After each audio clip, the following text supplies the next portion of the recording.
which, as we mentioned, could be a problem for the first several innings of this game. Lofton drops a bunt, deadening it in front of the plate. Johnson's throw is wild. Lofton on his way to second. The ball caroms off the tarp as Sheffield comes up with it. No doubt a hit and an error. And the error would go against Charles Johnson. And although it's postseason and therefore won't break his streak, keep in mind that Charles Johnson has gone 171 consecutive regular season games dating to mid-season 96 without an error. Well, a beautiful bunt by Kenny Lofton. He really killed that pitch. Laid it down the third baseline. Johnson got out there and said he had it all the way. Here it is again. Beautiful bunt by Lofton. And I mean, he's flying. The low throw getting by Conine. And into second base goes Kenny Lofton, the Braves, with the leadoff man on here in the opening inning. Bunt single and a real rarity. An error for Charles Johnson. That's what speed will make you do as a defensive player, Bob. You get those guys like Lofton who can run, and you know you've got to make a quick play on them and a good throw, and you hurry it sometimes, and he threw it in the dirt. I actually thought he had him if he makes a good throw, but I'm not so sure Conine shouldn't have caught that ball. Let's take a look at first base and see where this ball actually ends up. Johnson comes out very quickly, and a good accurate throw, he will get him. See, he has time. I don't know if no, that's a bad throw. Yeah. That's a very bad throw. I thought his ball knocked his glove off, but it wasn't. Bonilla in close at third. Lockhart shows no sign of the bunt. 2-0. Well, what Lofton did was smart. He was 0 for 5 last night. 2 for 18 overall in the postseason. Hit under 200 the last 3 weeks of the regular season, so trying to get something going for himself. He lays down a bunt and beats it out. Now Lockhart hits one to right center field. Hit pretty well. Devon White on the run, and this ball is up against the wall. Lofton had to hold, but he's got plenty of speed to sprint home, and Lockhart's on his way to third with a triple.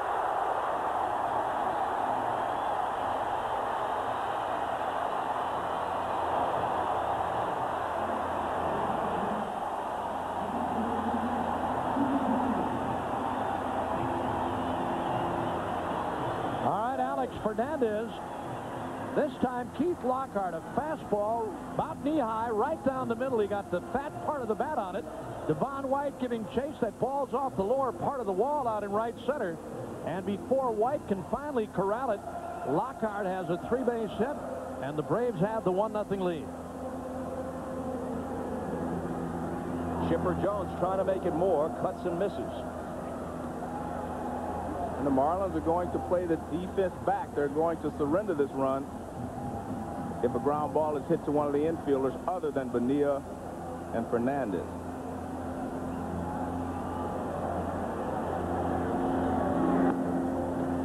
A ball and a strike. Devon White had a little bit of trouble playing the carom. And if the official scorer wanted to be very harsh, it could have been a double and an error, but he rules it a triple for Lockhart. 1-2. Remember last night when we were talking with Bobby Cox and he talked about Keith Lockhart and how impressed he was with him? He said for a while he didn't think he was that kind of a player. He said the more I watched him, the more I liked him. That's why he's in there today.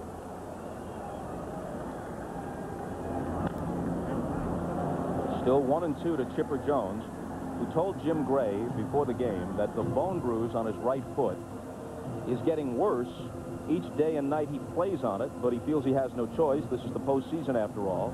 It's the kind of injury that you can't shoot with a painkiller, so he just has to play through it. But he wanted to emphasize he will not use it as an excuse for the ball he didn't handle last night.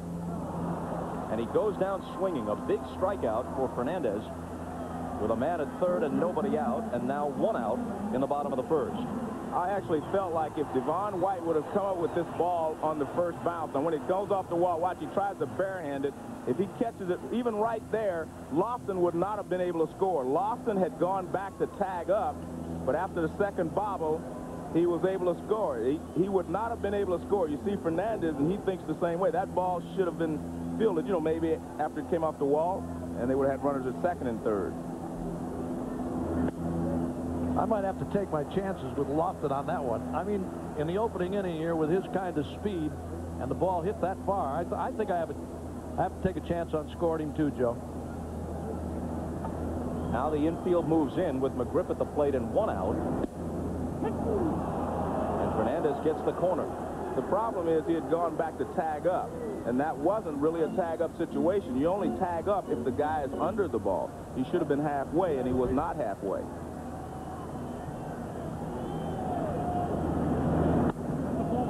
Up and in, 2-1. But as you know, speed will make up for a lot of mistakes. You did it. Made mistakes or speed? No, speed. All right.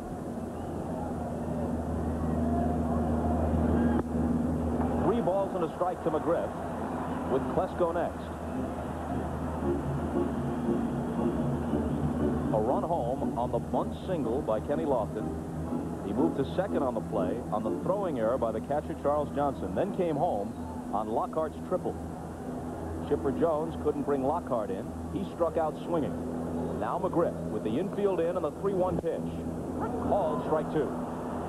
Beautiful pitching by Fernandez. The 2 strikes have come over the outside corner. And because they pitched McGriff in so much last night, he's looking for the ball inside, because that was the pattern they used in last night's ball game. The payoff. Back inside. He's thrown 2 strikes over the outside corner. Now he comes back inside, trying to get the strikeout or the weak ground ball.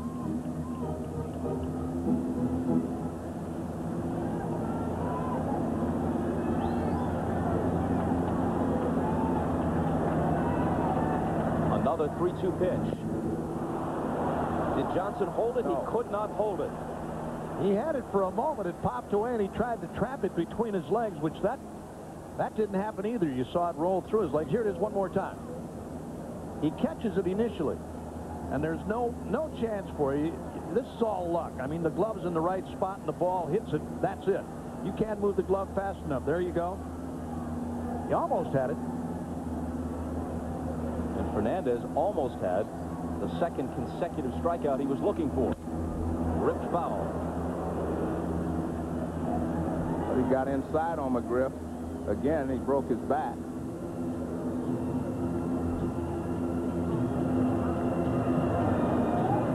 If you're at second base and there's a fly ball with no one out, you're actually supposed to be halfway. See, he's doing both. He's trying to tag up and run. Now, look, see if he comes up with the ball right there's no way Lofton could have scored, even with his speed. But because he bobbled it out there, Lofton was able to come home and score. Well, if you think the ball is going to be caught, though, with nobody out, tagging is a more important play than with 1 out, because it gets you to third with only 1 out, if you're sure the ball's going to be caught. Right. 3-2 again, and this time he gets him. Just beautiful pitching there by Fernandez. In, out. The last 4 pitches, he just went in and out on McGriff, and he was able to get that good sinker ball down away for strike 3.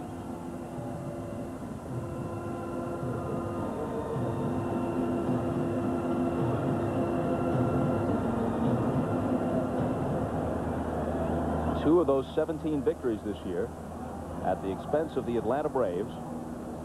He also won his division series start, clinching the series against the Giants in San Francisco last Friday. Klesko with a drive. This ball is on its way. This ball is gone.